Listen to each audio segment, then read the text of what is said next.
Harrerarako familia behar dira Nafarroan, besoa zabalik lemapeko kanpaina aurkeztu dute. Musika independenteko sarietan musika klasikoko urteko diskorik onena jaso duen Isabel Villanueva musikari nafarrari harrera egin zaio Iruñako udalean. Etxera bueltan zijoala Donibane auzoko portalean sexu erasoa izan duela salatu du emakume batek, udaltzaingoan jarri zuen berehala salaketa. Sinisten diotela nabarmenduz hurbiltasuna eta babesa adierazi nahi izan diote Bilboko, Bigoko eta Bartzelonako 3 emakume epailek, San Ferminetan talde bortxaketa jasan zuen emakumeari. Iruñako San Ferminetan La Manadako 5 gizonek bortxatu zuten emakumearen izen-abizenak eta jaiotze data publiko egin dira 10 egunez Nafarroko auzitegiaren akas baten ondorioz.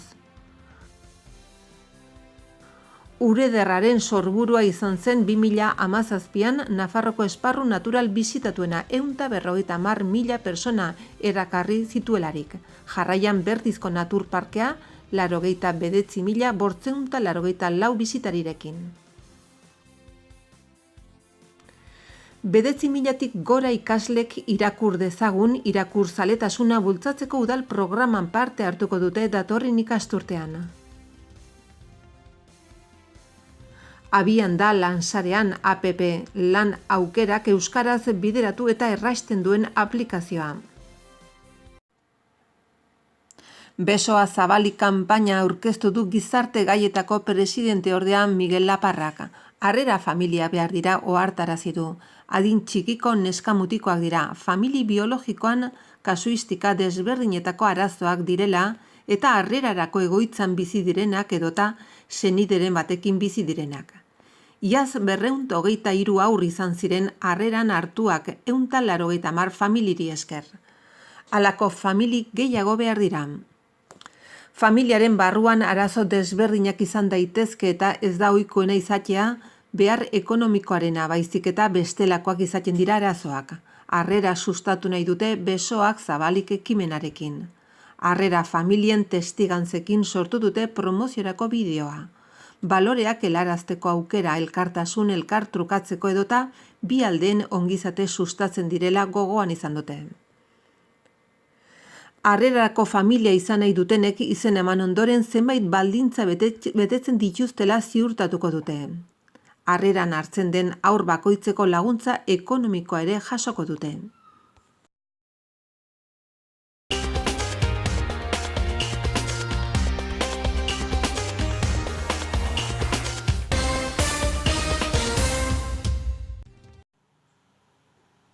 Iruñeko udalak harrera egin dio Isabel Villanueva biola jotzaile nafarrari.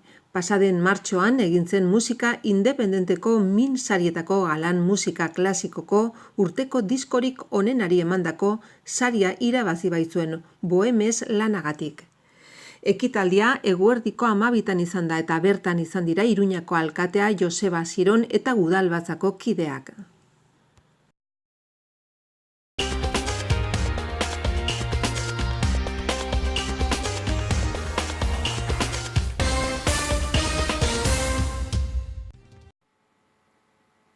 Bortxaketa bat izan da Donibane auzoan, emakume bati eraso egin dio gizon batek igandean goizeko bortzak aldera. Etxera zijoan emakumea gizonak eraso egin eta portal baten barruan bortxatu duenean. Gero alde egin du.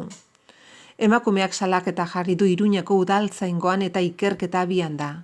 Iruñako instrukzio epaitegiaren 4. gelaren agindupean. Sexu indarkeria kasuetan ohikoa den legez protokoloari jarraiki forensetik pasada erasotatakoa eta Iruñako udalaren biktimentzako arreta bulegoak baliabideak eskaini dizkio. Ikertzaileak emakumeak emandako deskribapena ardatz, erasotzailea identifikatzen saiatzen ari dira eta era berean portalaren inguruko bideokamerak berrikusiko dituzte. Bestalde, Espainiako poliziaren sail zientifikoko agenteak bortxaketaren ingurua ikuskatu du. Gizonezkoa identifikatzea eta atxilotzea ahalbidetuko duten frogen bila.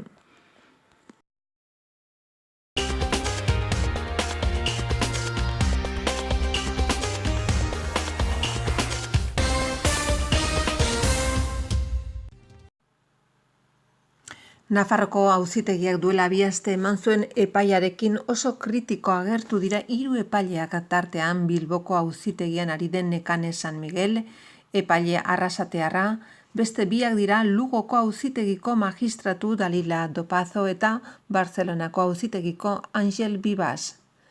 Ezinezkoa iruditu zaie auzia sexu abusutzat jo izana eta hiztegia pertsonei baino gauzei dagoela zuzenduta adierazi dute. Pertsona gehienentzat abusatzea gaizki edo gehiegi erabiltzea da, baina azken finean erabiltzea, hiztegia ez dago pertsonei zuzendua, gauzei baizik. 3 epaileen aburuz, hitz hori sexu harremana onartu gabe izatearekin lotzeak, zigor kodean emakumeok gizonei plazerra emateko objektuak izaten jarraitzen dugun seinale da. Abusu hitzaren azpian dagoen ideia oso mingarria da edozein emakumearentzat azaldu dute. Milaka emakume kalera atera ziren epaia jakin ondotik, haserre bezain suminduta. Nik sinisten zaitut asko entzun dutela adierazi dute, baina haien ustez, epaia eman zuten 3 epailetatik 2 ere kontakizuna sinetsi dute. Emakumearen bertsioa zalantzan jarri zuten defensaren argudioak errefusatu zituztelako. Sinetsiko ez balizute, ezinezko izango litzateke epaian frogatutzat ematen dituzten gertaerak idaztea. Halaber, kaleko aldarrikapenarekin bat egiten dutela diote eta akusatuei zigor handiagoa ezarri beharko litzatekela adierazi dute. Viento Sur aldizkarian irakur daiteke gutuna hau osorik. Bere aldetik Espainiako emakume epaileen elkartea komunikatua atera du auziaren sententziaren egokitasunaren gainean sortutako eztabaidaren eta sistema judiziala berrikusi behar delako aldarrien ondotik. Emakumeok ez dugu nahi biktima izan baizik eta protagonista titulua daraman idatzian beraien hausnarketa plazaratu dute. Emakumen diskriminazioa eta hauek gizonekiko daukaten desparekotasuna ez da zuzenketak eskatzen dituena anekdota bat, sistemikoa, orokorra eta estrukturala den zerbait baizik, dio elkarteak, bodere publikoak egoera petatxatzera mugatzen den jarrera darabiltela salatuz, dagoeneko existitzen den arraila sakonagoa bilakatzea eraginez. Horren adibidetzat jotzen dute, kode penalean sexu delituak nola jasotzen diren aztertzeko afera soilik gizonez osatutako batzorde bati esleitzea. Gero, zuzenketa modura 6 emakume aditu gonbidatuz azterketan parte hartzera salbuespen neurri modura. Hala bada, idatziaz baliatzen dira hurrengoak exigitzeko elkarte eta instituzioek osaera parekidea izatea, zuzenbide alorreko langileak batez ere genero indarkeria alorrari dagozkion kasuekin harremanetan egon ohi direnak. Genero ikuspegidun formakuntza etengabekoa derrigorrezkotzat izatea, eta biktimaren estatua bere osotasunean betetzea. Biktimaren intimitate eskubidea errespetatuz, eta berau erruduntzat jotzea eta bigarrenez biktimizatzea eragotziz.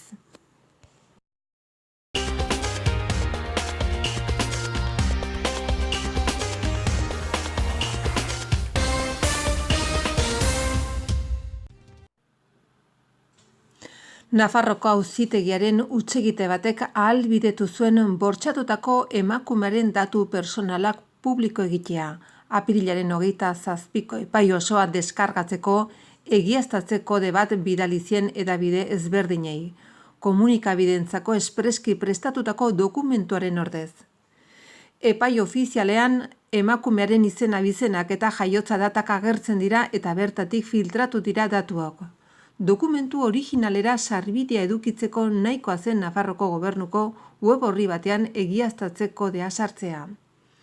Kode hau erabilgarri egonda larunbat arratsaldera arte. Nafarroko auzitegiak hutsegitea ordu eta erdian konpondu zuen. Hainbat kazetarik egun horretan bertan justizia jauregian arazoaren berri eman ondoren. Bestalde, biktimaren datuak hainbat forotara nola iritsi diren ikertzen ari da polizia tartean emakumearen nortasun agiri nazionala, sare sozialetako perfilak eta argazkiak.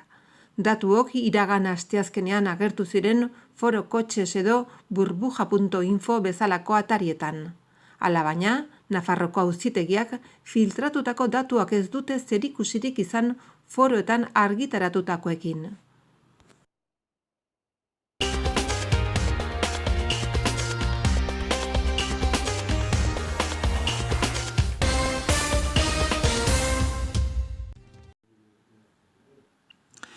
Urederraren sorburua izan zen 2018an Nafarroan bisitari gehien erakarri zuen esparru naturala, 150.000 persona guztira. Bestetik, Bertizko Parke Naturalak 89.584 bisitari bildu zituen, 2016an baino 106 gehiago. Hoiesek dira joan den astean Landa Garapeneko Ingurumeneko eta Toki Administrazioko Kontseilari Isabel Elizalderen gidaritzapean egindako urteko bileretan Bertizko Parke Naturaleko eta Urbasa Handia Parke Naturaleko patronatuek emandako datuetako batzuk. Bertizen bisitari kopururik handiena abuztuan jaso zen 16.018 lagun, baita apirilean, uztailan eta irailan ere 11.000 bisitari hilabete bakoitzean. Jatorriaren arabera bisitari gehienak Nafarrokoak 18,18 eta Euskadikoak 18 izan ziren. Eta hoien atzetik kokatu ziren Aragoikoak 3,28, Frantziakoak 2 eta Errioxakoak 1,29. Gainerako bisitariak beste autonomia erkidegoetatik etorritakoak izan ziren. Horren harira, nabarmendu behar da azken 4 urteotan bisitariak 1,35 gehitu direla. 2017an egindako ekintzei dagokionez hobekuntza lanak egin ziren Aurparkean. Bide bat sortu zen, lorategi historiko-artistikoaren gida mapa argitaratu zen, udako kanpalekua antolatu zen eta pasabide bat ezarri zen aparkalekutik informazio guneraino. Gainera, ia hartutako zuhaitzak kentzeko lanak egin ziren. Lorategiaren trinkotasuna arindu zen, adar arriskutsuak moztu ziren, eskaiak inausi ziren eta bideak garbitu ziren. Idearen kasuan, markategi aldean kokatu zen parkearen ondare ornitologikoa sustatzeko eta ingurumen arloko hezkuntza eskaintza osatzeko. Jardueren osagarri gisa, margolan naiz argazkien erakusketak eta bestelako ekitaldiak antolatu ziren. 2018an baratzea finkatu eta informazio panela eraikitzea aurreikusi da. Orangerie eremua berreskuratuz, kaperako pergola konpondu eta maumejean edo beirateak instalatzeko lanak bukatuz, lakuko uharteko lorategia leheneratuz eta basoari buruzko gida mapa argitaratuz bestea beste. Urbasa Handia Parke Naturala Urbasa eta Handia mendilerroek Ameskoako Limitaziones mendia eta Bakedanoko herri onurako mendian kokatua dagoen Urederraren sorburuko erreserba naturalak osatzen dute. Bisitari kopuruari dagokionez, Urederraren sorburuak 150.000 bisitari inguru erakarri zituen, 2016an baino zertxobait gutxiago, baina hala eta guztiz ere, foru komunitate osoko esparru natural bisitatuena izaten jarraitzen du.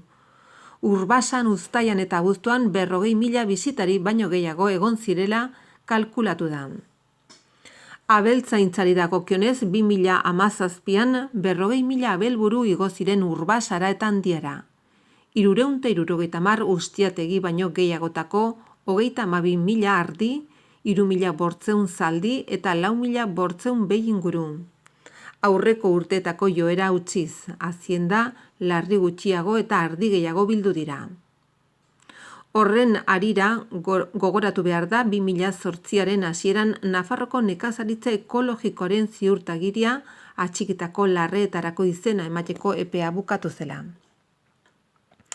Oihangintzaren arloan 2017an Urbasa mendilorroaren baso antolamendurako proiektuaren berrikustea bukatu zen, eta luze gabe Ameskoako Limitaziones mendiaren antolamendua egiteari ekingo dio erakunde titularrak. Parke osoan ia 16.000 metro kubiko pagozur saldu ziren, denak sistema basokudeak eta iraunkorraren ziurtagiriarekin. Ingurumenari dagokionez, florako naiz faunako espezie nagusien jarraipena egiten jarraitu zen, bereziki hegaztiena baita ugaztun batzuenare, eta anfibio narrastei buruzko berariazko ikerlana egin zen. 2018ra begira inbertsio gehiago eginen dira bide azpiegiturak hobetzeko, sastraka kentzeko itxiturak eta soildurak egokitzeko, naiz zenbait putzu eta askatan udan ura egon dela bermatzeko. Eta behi tuberkulosiaren kutsaduraguneak kentzeko egin behar diren aldiko lanak bideratzeko. Basogintzaren arloan markatutako zur volumena urteko 1000 metro kubikora handitzea aurreikusi da. Urbasa Handia mendietako antolamendu proiektuaren berrikusketan ezarritako aukera berriaren arabera. Urederraren sorburuko erreserba naturalean hainbat inbertsio aurreikusi dira bisitarien etorrera handiak balio ekologiko handiko ingurune fisiko honi eragin diezaioken inpaktua murrizteko asmoz.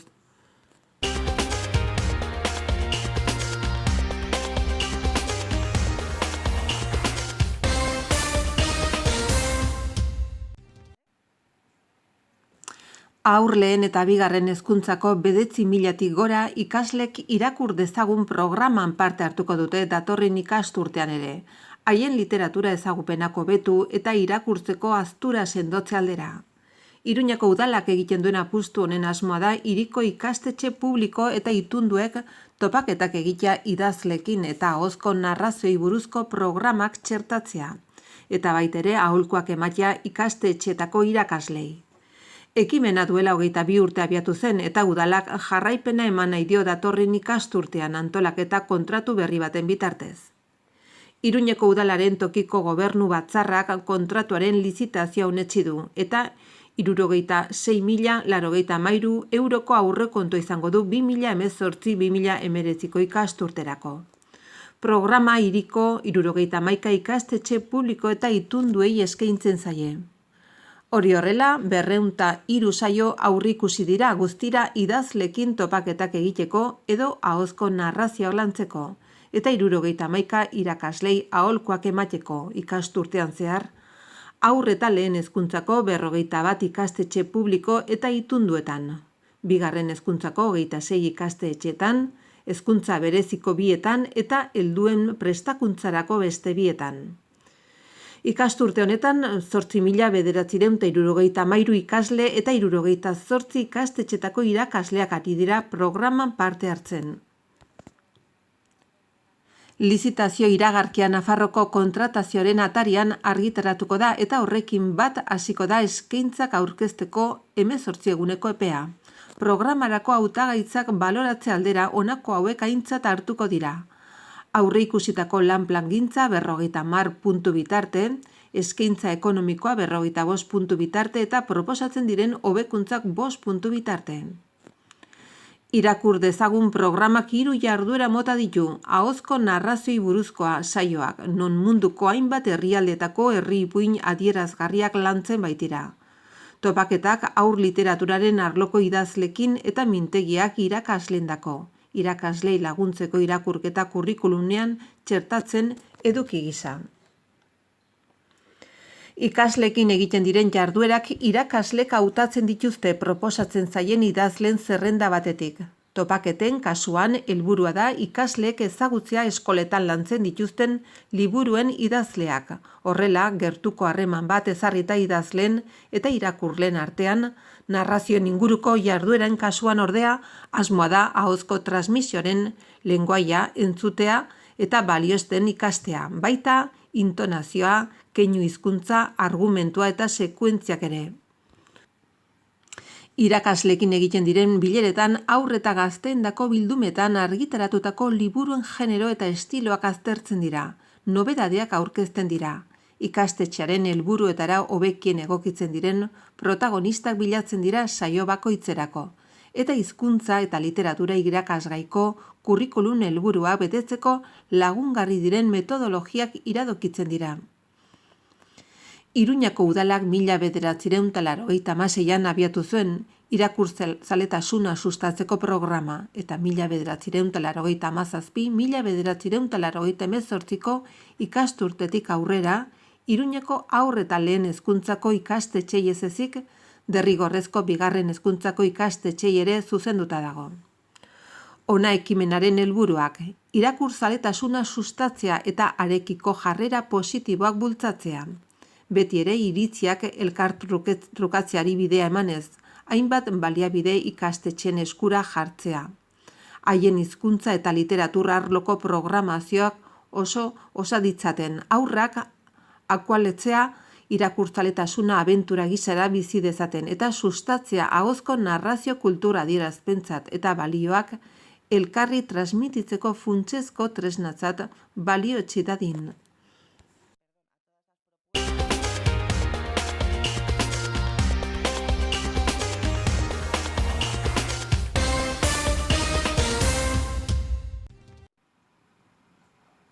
Bai Euskarari elkarteak euskaraz dagoen lanatari bakarraren aplikazioa aurkeztu du. Lansarean APP 4000 lan eskaintza 400 enpresa eta 2900 erabiltzaile baino gehiago jaso ditu webguneak eta oraingoan tresna berriarekin pauso bat harago eman nahi izan du Bai Euskarari elkarteak. Ibilbide profesionala euskaraz garatu nahi duenari eta lana eskaintzen dutenei erraztasunak ematen jarraitzeko.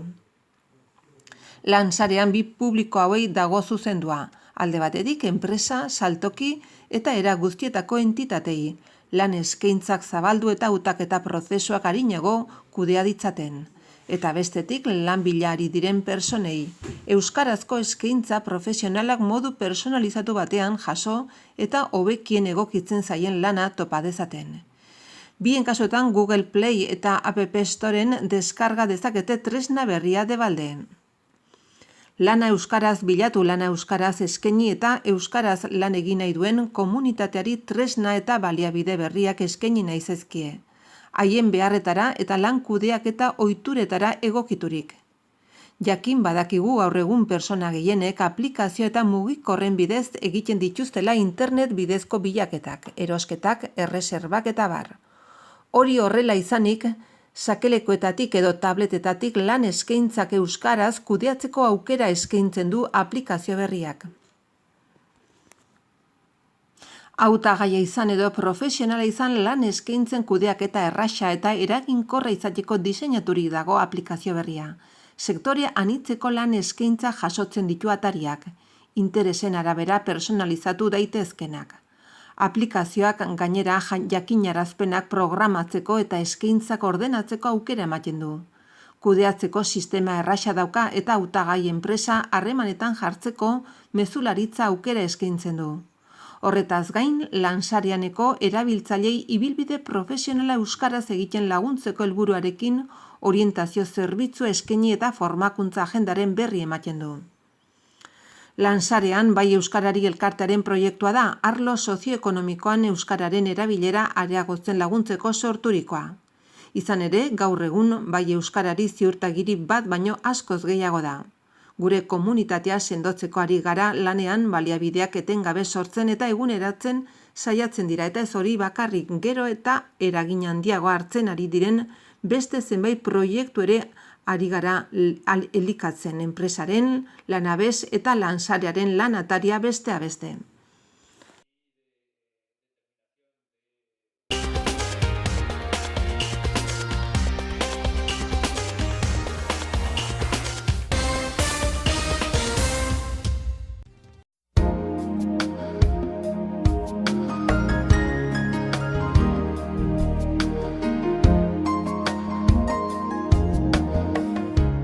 Hodeiak eta ostarteak arratsaldetik aintzinera gailenduz joango dira. Ipar haizea arratsaldean bizi, temperatura maximoak nahiko edo nabarmen jaitsiko dira. Zeroa tarteka lainotsu egongo da, gauean baliteke euri txiki egitea. Ipar haizea arratsaldean bizia, temperatura minimoetan aldaketarik ez, maxima gutxi edo nahiko jaitsiko dira.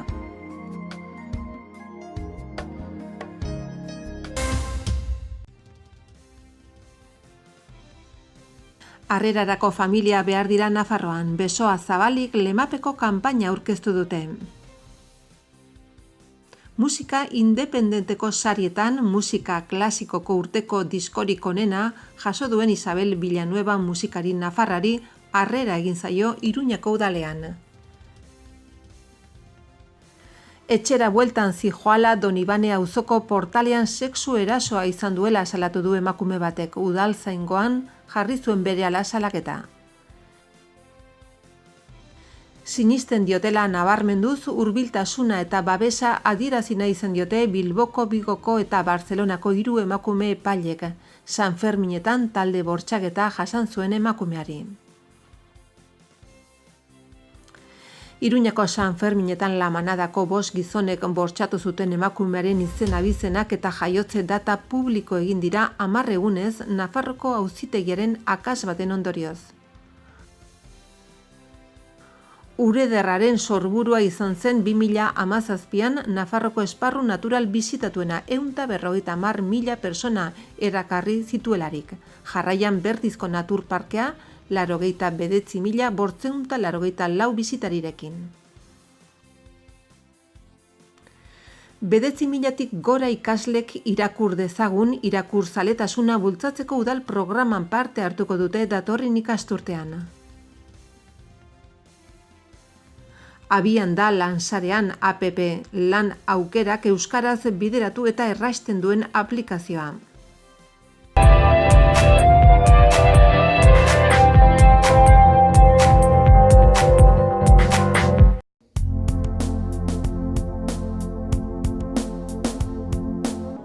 Gorritxon atsedenerako sistema hoberenak eta loaldi egoki batendako beharrezkoak diren produktuak aurkituko dituzu. 40 urte daramatzagu punta-puntako materialak eta marka hoberenak bezeroaren eskura jartzen. Deskansatzeko sistemetan aditua gara, sofak, koltsoiak, somierrak. Hurbildu eta eskuzabali jasoko zaitugu. Iruña, Gorritxo.